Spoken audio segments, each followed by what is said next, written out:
Welcome to Dory Cote on Shamanism, a weekly podcast that explores one theme in shamanism throughout each month. Get comfortable, have a seat, and let's get started. Welcome. This is episode 49 of our weekly podcast. And this week, as well as the next 3 weeks, we will be talking about prayer.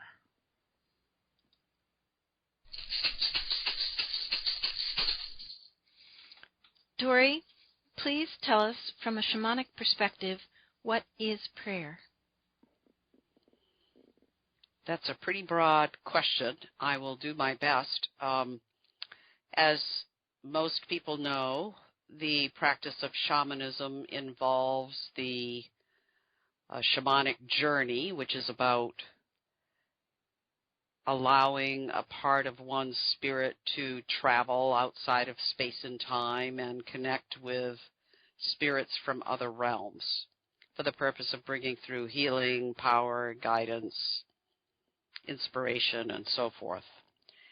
So many people misunderstand that prayer is very much broader than what most of us who were brought up in a Judeo-Christian kind of background.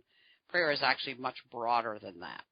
One could very easily say, and I would agree, that doing a shamanic journey is a form of prayer because it is about connecting with spirit outside of space and time, and benevolent spirits, spirits who are there specifically for the purpose of infusing us with power, guidance, inspiration, assistance, healing help for others, healing help for ourselves, and so on.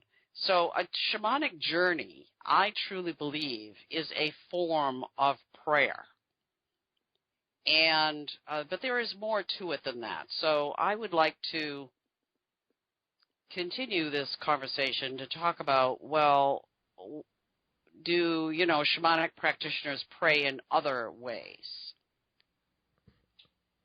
And so I would say this about that. It depends on who the shamanic practitioner is and how they align their lives. Certainly anybody who's been a student of mine, or anybody who's been a student of Sandra Ingerman's, or anybody who's been a student of a, reputable shamanic teacher would say that they learn how to pray in their own way outside of doing a shamanic journey. We use the tools that are available to us to understand that prayer is not necessarily exactly what we learned when we were youngsters, depending upon our upbringing. That prayer is actually asking for the presence of spirit, other benevolent spirits, whether that's your shamanic helping spirits, your power animals, your upper world teachers, your other helping spirits, your ancestors, invoking and asking them to assist with something that is in somebody else's highest good. So, for instance,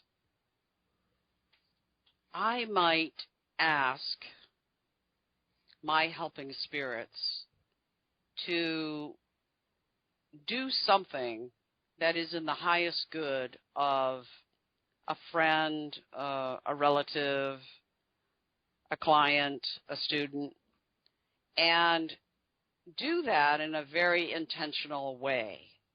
Sometimes I might sit quietly and light a candle and spend 5 minutes visualizing a deep connection with this particular person and invoking the presence of my helping spirits in a way in which I am asking specifically for the highest good of this other person to be served. Now, I'm talking about this very deliberately because anybody who's studied shamanism or knows anything about shamanism knows that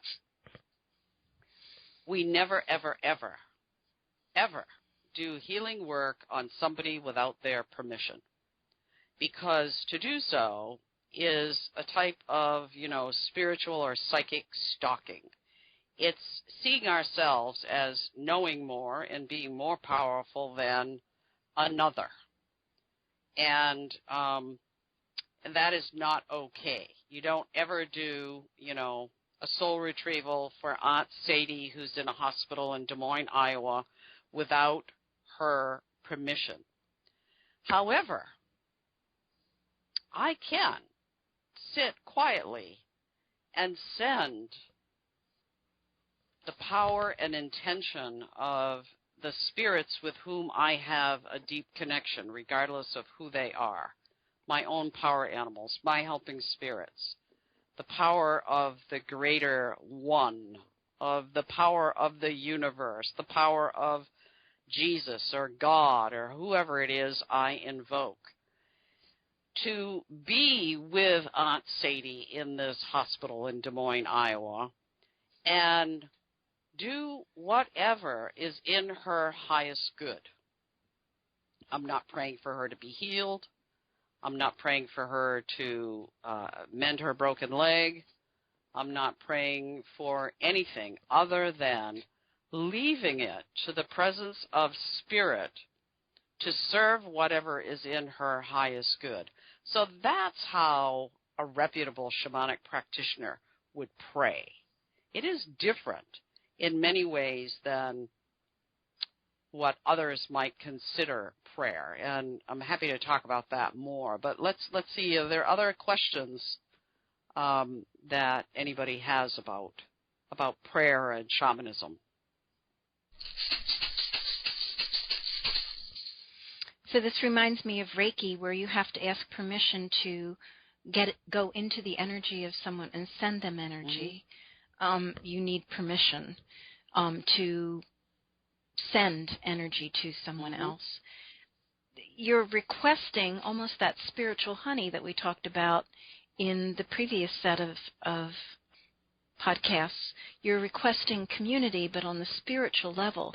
You're sending resources that the person can use, and respecting the integrity of the person to whom you're sending them. Is that correct? Yes, that's a really good way to express it. And the other piece is that what is important is that you invoking spirit in the way that we do in a shamanic practice, by asking, for the highest good of the recipient to be served, leaves spiritual choice on the part of the receiver. They may choose to recognize it, absorb it, be with it, or reject it. So I'm not imposing my will in any way in that kind of prayer. I'm not saying, oh, please, please, please, Spirit, mend Aunt Sadie's leg so that she can walk again. Because I don't know. I'm a human being. I really don't know whether Aunt Sadie's highest good would be served by her being able to walk again. Maybe she's not meant to walk again. Maybe part of her path is to be in a body in which she's not able to walk. And so I leave it to the guidance and the wisdom of spirit to do whatever is in her highest good. That is about the spiritual honey. That's about me asking my community of spiritual support to be present with Aunt Sadie and serve whatever is in her highest good.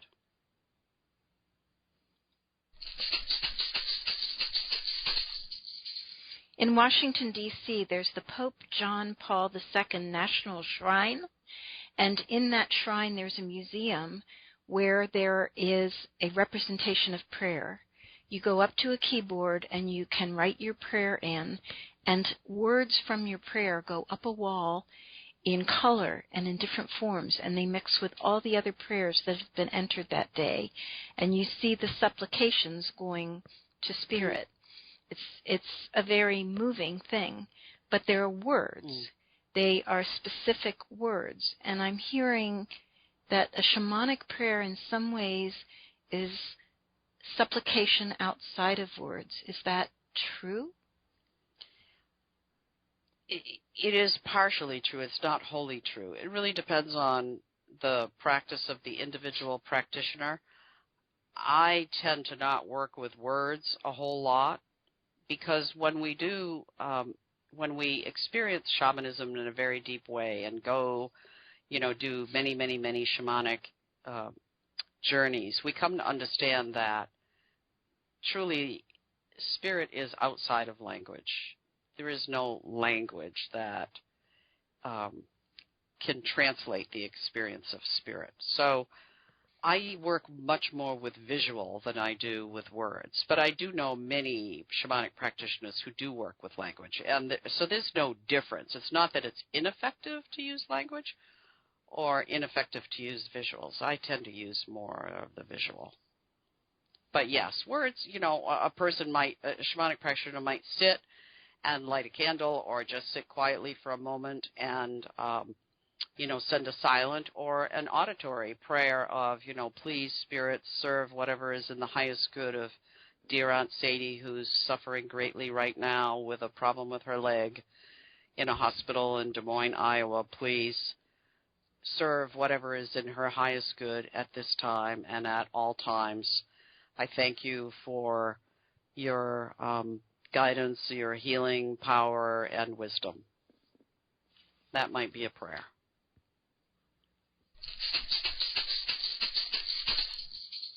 Do you have an example of a prayer that you have done that you can share that had, that you could see the reception or the response to the prayer? Yes, I could tell you, one of my preferred ways of praying is praying in community. And I'll tell you why. Because the ego is a very slippery slope. And it's so easy for us as humans and as shamanic practitioners to go to that place of, oh, my goodness, I prayed for Aunt Sadie's highest good, and the next day she got out of bed, she was able to walk, she ate a big meal, and they discharged her from the hospital the next day. Because I'm human and I have a mind and I have an ego, it would be a slippery slope for me to go to that place of, oh, my God, I prayed for Aunt Sadie and look at what happened. This is awesome. My preference is to pray in community so that none of us actually knows, was it one of us, was it all of us who made a difference, who actually served the highest good of this person, and the highest good is something that we like. Aunt Sadie didn't die, she got better. We like that result. So, that's a great, as we measure it as humans, that's a great result. And I can't ascribe it to myself because we did it in community. So that's one of my preferred ways of praying. And so we do this simple thing in most of the circles that I participate in, and that is that we write the name of somebody or somebodies, you have 3 or 4 or 5 names on a piece of paper, and we put it either under a candle or under an altar cloth or someplace that is the center of our gathering space. And we don't do an intentional prayer to those persons.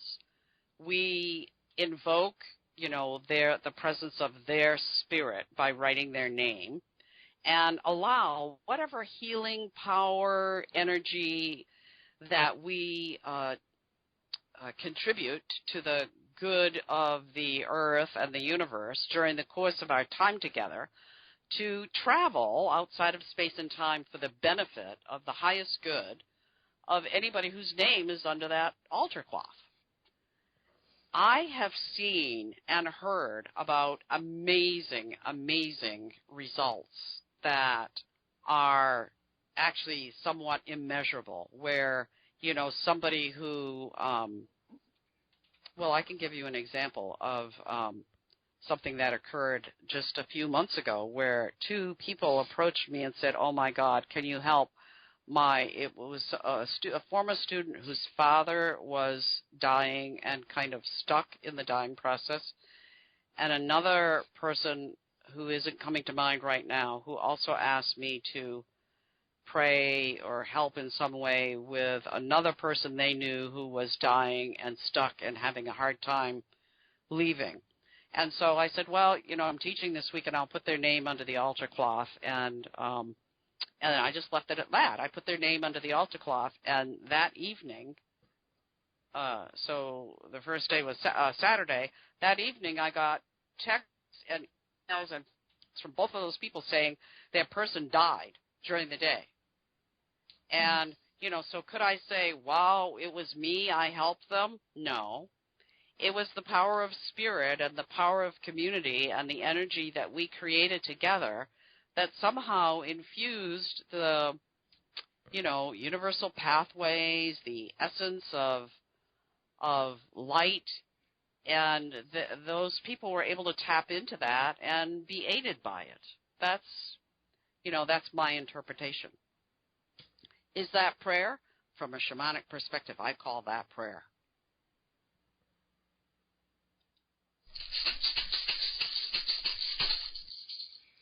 When I was in Marrakesh, they have the call to prayer several times a day, and I was surprised to find people just going about their business and not stopping to pray. When I asked someone, I said, why is that? Because these clearly were people of that religion. And he said, even if they wanted to pray, if they had not had time to prepare and cleanse ahead of time, they were not allowed to pray, that there was preparation for prayer required. Is there shamanic preparation for prayer that you would advise or that you teach? Yes. Again, there's no requirement because shamanic practice is not a religion. But there is a recommendation that anytime you do some kind of shamanic work, whether it's prayer or otherwise, that you spend some time centering and connecting with your helping spirit so that your prayer doesn't come from your mind but really comes from your own spirit, your own heart. So I advise people to stop what they're doing and, do some kind of ritual, whether it's lighting a candle or smudge a little bit or do something that brings their attention to, okay, I'm not in ordinary life right now. I'm not doing the dishes. I'm not sending an email to somebody. I'm setting aside this 30 seconds or 3 minutes or whatever it is, and I am focusing my time and attention to sending loving, prayerful energy to somebody other than myself, or although I could do it for myself as well, and asking for that person's highest good to be served. So the short answer to that is yes, preparation is strongly advised.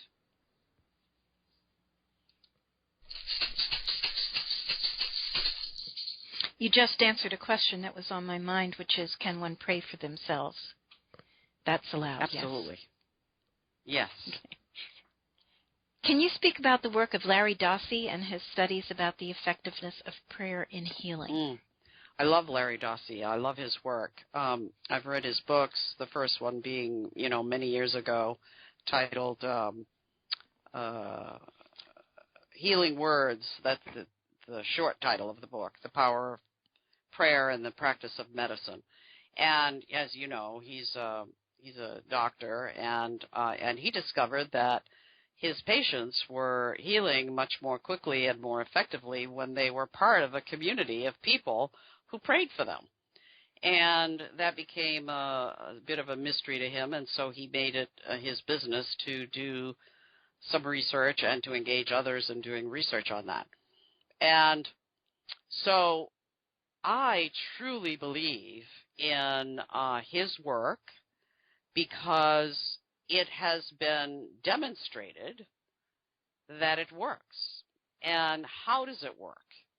Well, prayer works because, again, I truly believe it's about community. It's just why most modern-day religions have churches and people who come together to worship and pray.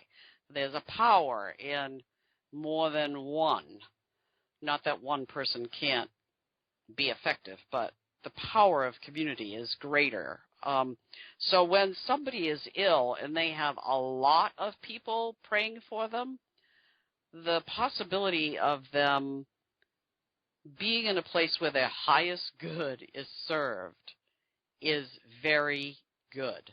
Now, does that always translate to the person healing in the way that we, in our limited thinking, have a construct? Like, for instance, we might see healing as, oh my, the cancer is completely gone. That might be considered, oh my God, an incredible, miraculous healing. And of course it would be. And yet the healing might actually be that that person's path is about getting a wake-up call, oh, I have cancer, and then living their life for however much time they have in a body to be more kind, to be more generous, to be more loving, to be more relaxed, to recognize that work isn't the be-all and end-all of everything. That's a healing. That's the same kind of healing. The person might die 2 years later, but still they were healed.